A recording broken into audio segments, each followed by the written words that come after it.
میبود، کهنشهری در همسایگی خاک و کویر، ایستاده زیر حرم آفتاب با کوچه‌های مسقف و طاق‌های بلند سایه‌دار که می‌راند جان را از گرمای تفگیده و سوزان کبیری. میبود شهری با خاطرات معماران هنرمند و یادگاری‌های مردمی که فرهنگ و هنرشان به سادگی خاک و پیچیدگی زندگی بود.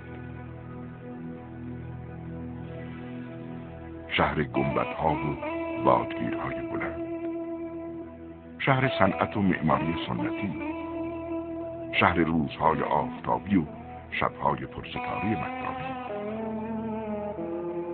کوچه‌های میبود در هر پیچ و خم خود، در هر خشت و سنگ و سازه، در هر رواق و هشتی و چارسو پر از یاد مردم نجیب و مهربانی است که دستی در صنعت زمانی خویش داشتند و دارند. میبود شهر سفالگران هنرمند و هنرمندان صنعتگر است. هنرمندانی که راز لحظه ناب آمیزش آب و خاک را دریافته بودند.